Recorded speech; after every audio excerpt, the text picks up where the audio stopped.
Good morning. I always feel strange getting up so soon. I feel like we just started. Can't certainly be time for this yet, right?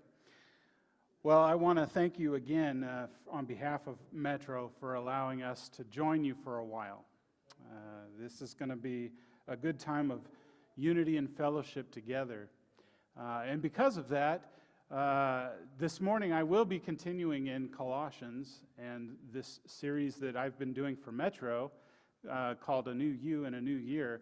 But this will be the last one for a while. We're going to take a break from this. Troy and I and the elders of both congregations and the ministers, we all met together to talk about what it might look like for us as a unified congregation to spend some time together. And because of that, we want to take a break from what we were doing on our own, and Troy and I will be sharing a series of lessons that will talk to all of us. And so we'll be putting this on pause for a while, and we will talk about, we're actually going to go through the Lord's Prayer, and we're going to talk about unity and what that prayer means for us today. So that'll start next week. Troy will begin that series for us next week. You know, the family histories and lineages that we all have, and looking into that with DNA tests and things like that, that's become really popular as of late. The last 10 to 20 years, people are interested in wanting to know about their history and their families. They want to discover who they are, where they came from, and to look into what their ancestors, who they may have been and what they've done in their lives. Maybe even what famous people you've been related to in your life. Well, there was a man, and his name is Walter McFarlane. Walter McFarlane. I'm not related to him. But he was born in 1943. And I don't want to mess this up. Let's see how good my Hawaiian is this morning. He was raised in Nu'uanu, Hawaii. His best friend since 6th grade was a guy named Alan Robbie Robinson. They were both these star players on their high school football team. And McFarlane, he played tight end, and Robbie was at tackle. And they did everything together. Spent all their time together. They were best friends. More than 60 years later, still living near each other, still living where they were raised, they were still inseparable as adults. It was 2017, and McFarlane's family decided this would be fun. Let's get him a DNA test and send that in for his birthday. And then he can see who his ancestors are. So he did the test, sent in his information. The testing company told him that, in fact, he is related to someone that he lives really close to there in Nu'uanu, Hawaii. And that someone was Alan Robbie Robinson, his best friend. It turns out that the friend who was like a brother to him really was his brother. They had the same mother. Robbie was adopted, and McFarlane was raised by his grandparents. McFarlane said the possibility had never crossed his mind, although there were times when he did think, you know, I do kind of look like him. Just a little bit. McFarlane, he shared the news with Robinson at a family Christmas party of which he was invited as a new member of the family. Robinson said, I've never gotten a Christmas present this good. Similarly, in 2002, Disney released one of my favorite movies, one of their animated films, Lilo and Stitch. I think it's one of my daughter's favorites too. She kind of liked Stitch growing up. Ironically, my stories both take place in Hawaii. This story took place there. It's about a girl living with her sister. Her parents had died. Her older sister was trying to raise her. And the theme of this movie was family. They were trying to become a family together. This older sister trying to take care of the younger sister feeling like She just didn't have a big family. She wanted to get a dog. And so she goes to the pound, and they rescue this dog that was actually turned out to be an intergalactic genetic alien from another planet. And he was in hiding because this intergalactic agency was trying to capture him and take him back to their home planet before he hurts anybody, because he was created to harm people, and he would get out of control. The theme of this movie is family. Family and the struggles that they had to build a family. In fact, a famous phrase comes from this film, and it's Ohana, means family. Family means nobody gets left behind or forgotten. We have this theme this morning of family. We talked a little bit about this last week. If you remember, 2 weeks ago, we had a lesson on the different sins that Paul was trying to talk to the Colossians about. And they were dealing with these different sexual sins that they had overcome. And then he lists off these good virtues about which you have to be a good church family. These are the virtues we need to have. Well, this morning I want to take us to the next passage in that letter. The next part of Paul's letter to the Colossians. He goes from the church being family to then dwelling on the importance of the immediate family. Whether we have a good family at home, one that we were raised by maybe godly parents or grandparents, uncles and aunts. Maybe you were adopted into a good family, or maybe you were raised in a difficult family where every day was a painful reminder that you just didn't have what other people may have had. Paul is going to address that this morning. And some of you might be tempted to say something like, well, this is about husbands and wives. This doesn't apply to me. I'm single, or maybe I'm divorced, widowed, or maybe you're a teenager and you think, this doesn't apply to me. But let me assure you that it does. This applies to all of us. We all have this calling in our lives, and whether you have that or not, it is in your best interest that this world have good, valuable families in it, whether you're a part of it or not. And so I hope you'll listen to this as we dive into this. It is our best interest that our world knows what a good, godly family looks like. Amen. Families are vital for what God has called for us. So let's read this passage this morning. We're in Colossians chapter 3. We're going to read verses 18 through 21 together. Colossians 3, verses 18 through 21. Let's read this. It says, "Wives, submit to your husbands, as is fitting in the Lord. Husbands, love your wives, and do not be harsh with them. Children, obey your parents in everything, for this pleases the Lord. Fathers, do not provoke your children, lest they become discouraged." When we get to this part of Paul's letter to the Colossians, we get to this verse that may terrify some of our women. What Paul is saying here, it's a struggle for us to hear these words. And really, all of us should see that all of these verses here in 18 through 21, they apply to all of us. When we get to verse 18, we all need to pay attention. If we read these verses in context, we should see that today's passage is really a continuation of the previous passage. This is a letter that Paul wrote, and it all goes together. Last week we had these verses, and if we read these in context, we'll see that this continuation happens. Last week we had all these virtues. 2 weeks ago we had the list of the negatives, the sins.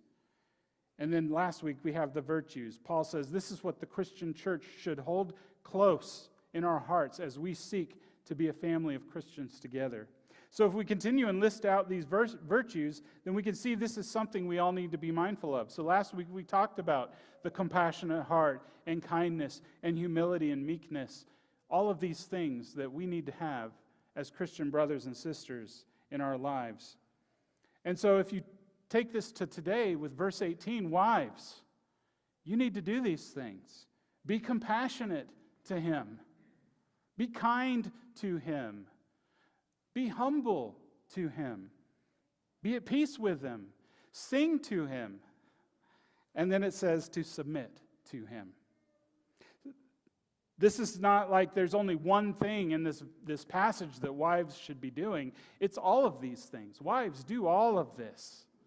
And then he goes on, husbands, you do all of this.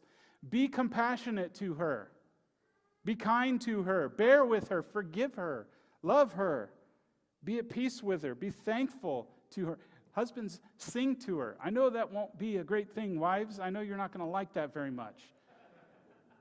But husbands, sing to her. And then love her. Love her. You'll notice that love her is on here twice. I think there's something in that. I think husbands, you need that reminder. Wives, can I get an amen? Oh, we forget things, right? We're forgetful. So it's almost as though men need that extra reminder. And you can ask Jana, the thing that I struggle with the most is remembering things. She's told me things, and then it'll just be a little while, and I forget it. Earlier this past week, on Monday, or it was actually a couple of weeks ago, she told me, hey, I'm going to have to go to Chicago again for work. And I thought, oh, great, okay. That just means, more of me taking care of the dog and stuff like that. But then on Monday, she is literally packing her bag, and I look at her and I say, are you going somewhere? I knew she was going somewhere, but I had forgotten where. It just didn't click that it was Chicago again. So Paul had me in mind. Mike Lewis, love her. Remember this. Remember these things. Same thing for children. Children, you should be all of these things towards your parents. Children, be compassionate to them. Be kind to them. Be humble around them. Forgive them. Teach them. Sing to them. And then obey them. Right? Obey them. In all of this letter, Paul's premise is that you've already denied yourself.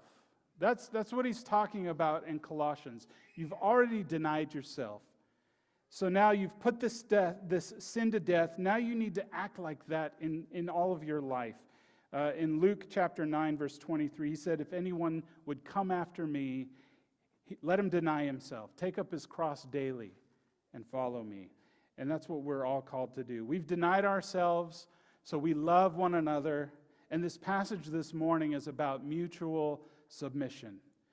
Love and respect are stock Christian values. But I want you to hear me really well this morning. Submission is something that we are all called to do. I want to spend a few minutes here on submission because I know that verse 18 gets taken out of context and misused and misapplied and really misunderstood to the point where people will up and rebel against submission. You look at our world today, people hate to hear that we submit. It's hard to hear that word today, but we are all called to submit to someone. And so who do we submit to? First, we submit to God. We submit to God first and foremost. James chapter 4, verse 7 says, submit yourselves then to God. That's what we're called to. Second, in 1 Peter chapter 5, he says to submit yourselves to your elders. We're all called to submit to our elders. Those are the people that are older than us. Not just the office of elder, but those who are older. And why is that? Because they have wisdom, they have experience, they have things that they know, that they've lived through in their lives. So we submit because we want to know more. We want to learn more. So we submit to them. Over in 1 Corinthians, we have this family, the household of Stephanus. And they were the ones that started this church in Achaia. It's interesting. I read that and I said, I wonder why Paul didn't write a letter to the church of Achaia. Well, I think they were included with Corinthians, but I'm not great with my geography. But I wonder why he didn't write them a letter, but he did. He wrote them a letter and said, submit to this household. Be subject to these people. We should be subject to them. And it wasn't because of his office that they were told to submit. It's not because of he was so important, but it was because he was older. They helped start and establish the church there in Achaia. And so we submit to them. We need to listen to those who are older than us. But third, we are called to submit to those in authority, those who have authority. In Titus chapter 3, it says to be submissive to rulers and authorities. We should do that. And finally, we submit to one another. We should all submit to one another. Why? Because we love Jesus. Ephesians 5:21 says, submit to one another out of reverence for Christ. So we submit. And it's hard to hear that word in the 21st century, in the modern day, because of the way that it's been misapplied and misused. And we often look at that and say, I can't submit. But submission doesn't imply something about weakness or inferiority. It's not that I am unable to live my life and lead people, but we are all called to submit. But our modern culture, it hates that word, submit. The world sees submission as something that you have to become this passive pushover to other people and do whatever someone tells you to do, no matter what. And unfortunately, Christians have taken up this mantle that turning the other cheek and being meek and gentle means that you can never stand up for yourself, that you can never protect yourself, that you can never defend yourself, and you become a pushover. But I want to say that I don't believe that's true at all. For Jesus in his trial, he didn't defend himself. Not at that moment. But earlier in his life, he did. Jesus did protect himself. He protected himself from being taken too soon. In Luke chapter 4, verses 29 and 30, these people were so angry with him, they were going to throw him off a cliff. And Jesus miraculously walks through the crowd to get away from them. And then if you look earlier in Luke chapter 2, verse 15, he goes into the temple and sees these money changers trading, cheating people, trying to earn a living in the middle of the temple where they were supposed to be worshiping God. And so he makes a whip and he chases them out and overturns their tables and throws the coins on the ground. Jesus wasn't this passive pushover. And submission doesn't mean that we are passive pushovers. However, submission comes from mutual understanding and complementary roles. It's like ballroom dancing. Now, you're going to say, Mike, what do you know about ballroom dancing?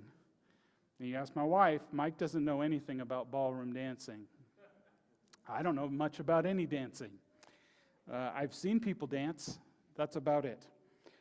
I'm no expert, but when I speak about this, I want to tell you that what you see in these couples who do professional ballroom dancing, that there is a leader and a follower.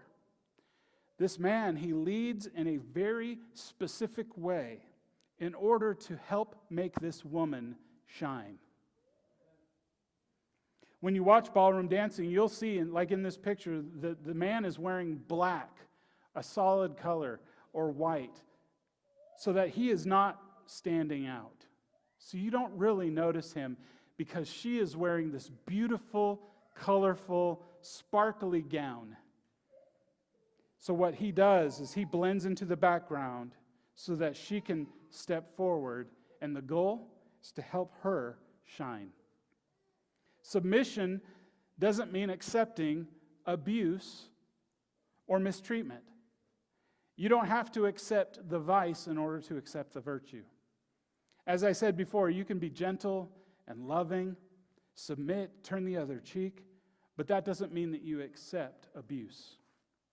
Submission is a Christian virtue, but Colossians 3:18 doesn't mean that women are called to live in fear and abuse. So if you're in that situation, it is the church that should be the place that you can go. As we talked about last week, the church has these virtues so that you can find home. And we will help you get out of those situations. So what is our passage today telling us? What is Paul trying to get across here in Colossians 3:18 through 21?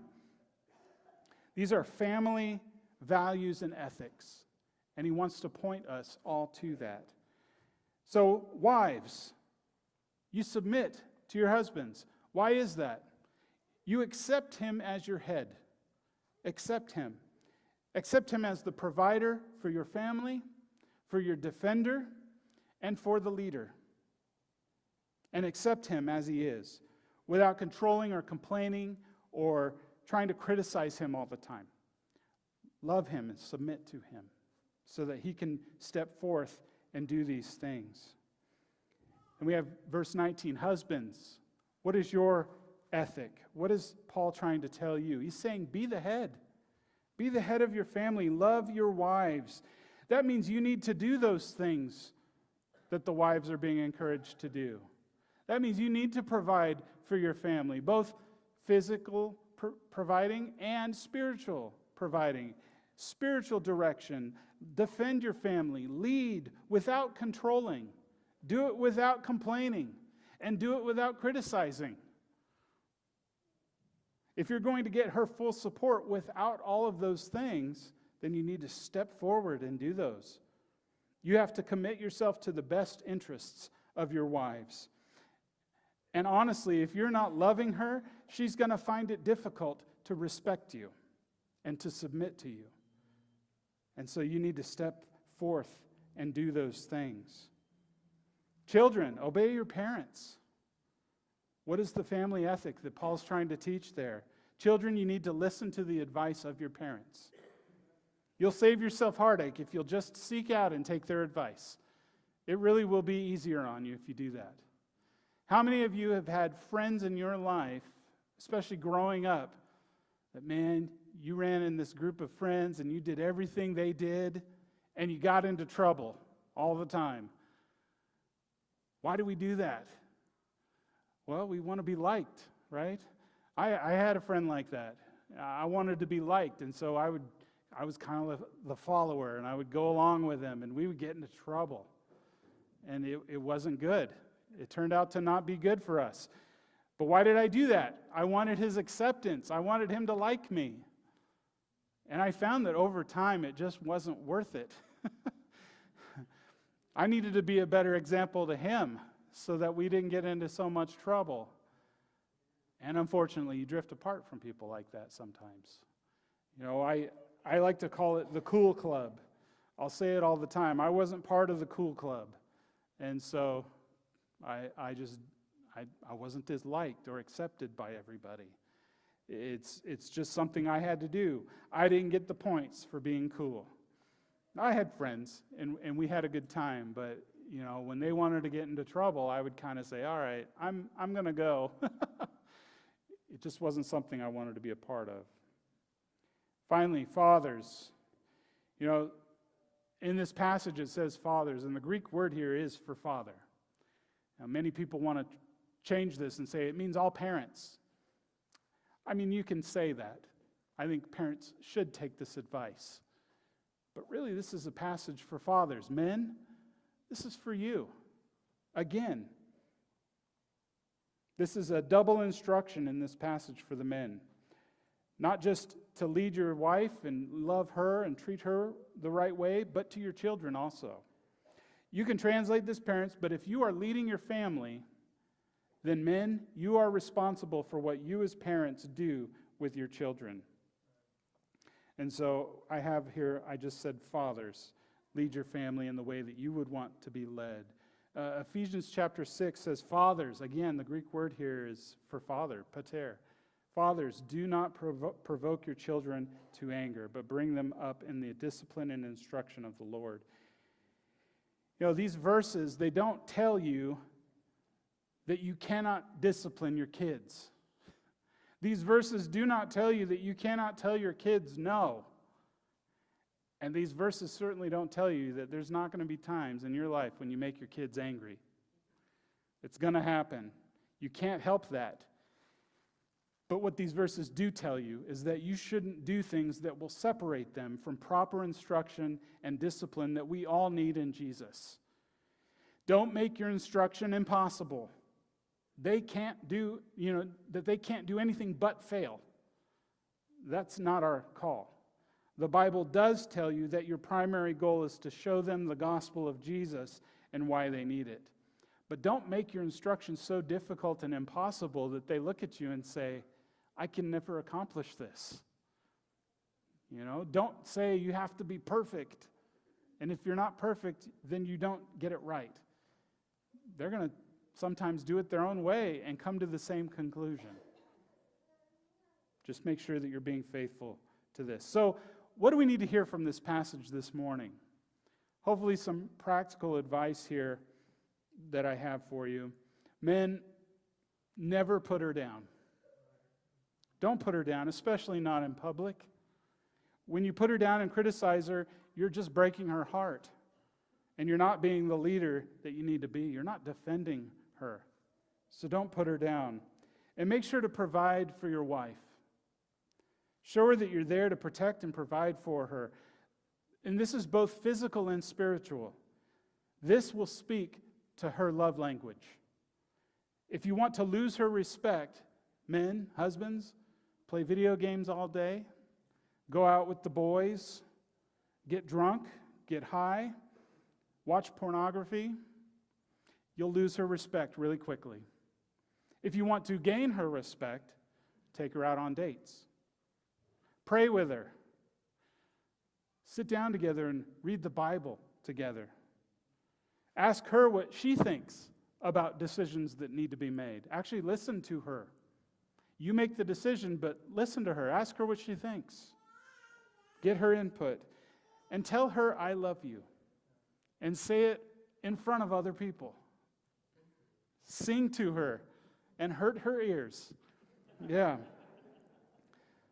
After work, just sit with her for a few minutes and ask her how her day was. And listen to her. Let her talk. You'll be surprised how much that will go for her. Women, respect your husbands, especially in public. When you contradict him in front of other people, it is embarrassing. Be his biggest cheerleader and make him feel like $1 million in front of other people. This is going to sound chauvinistic coming from a man, but listen, I want to say something, and it was a wife of a preacher that I heard this, okay? So this is not me saying this, I'm just repeating it. She said it. I'll give you her number if you want it. She said, wives, he wanted a wife, not a mother, so don't control him. And then she said this, and I wish I could take credit for this. This is brilliant. You are not his Holy Spirit. You are not his Holy Spirit. He has a Holy Spirit who is there to control and advise and direct his path. And it isn't you. You know what works better? These are her words. Pray for him. Pray for him. Prayer works better. So respect your husband and love him for who he is. It's not your job to change him. Pray and let the Lord do the rest. Love the one you chose. Remember, you chose him. Don't try to make him someone else. Again, if you aren't there cheering him on, there are women out there who would love to go after him. And I'm not saying this as a threat, but it's true. It's true for women too. Men, if you aren't loving her and providing for her, there are men out there ready to do it. So we need to all step up and love our husbands and love our wives. Let me finish with this. The London Symphony Orchestra, one of the greatest orchestras in the world. This orchestra is the ones who play soundtracks for famous films that you may have seen. They do all the background music, and they play in nearly every soundtrack, musical score. These are performers in this orchestra. They're the greatest at their craft in the world. You have your first chair flute player. That first chair flute player is the best flute player perhaps in the world, one of the world's best flute players. Even the last chair flute player is one of the greatest flute players in the world. The same with other instruments. Violin, the first chair violinist, you don't get that position by being bad. You are one of the world's greatest violinists. Even to the last chair violinist, one of the best. And that goes for all instruments. The cellos, the bassoons, clarinet, the horn players and percussionists. They are the greatest players in the world. If we were to bring one in and have them play a solo right here on stage, we would fill this place. It would be standing room only to hear this one person play their instrument. But together, this orchestra plays the most beautiful music combined together in the world. And not one of them says, well, you know, I know what the music says, but I'm going to play this my way. I'm going to do this. I know better than the composer of this music, so I'm going to play this music my way. They don't do that because it would fail. All the music would sound disjointed. It would be missing parts. It wouldn't sound right. And you'll notice all of them face this one man, the conductor, who leads them, who directs them, and they submit to what he wants them to do. That's who we are all called to be in Christ. There's pain, there's brokenness in many families in our world. We can and do, we should play the best we can, play our part the best we can. The best music we can play in our families. Only God is our conductor. He is the one leading and guiding us to do our best. And of course, if you haven't yet figured out how to play your part, start to take notes. You can begin today. It's never too late. As I said in a previous lesson, you may have not written a very good beginning in your life, but you can write a great ending. Start now. Start now. Let us be Christ-focused families. Let's sing this next song.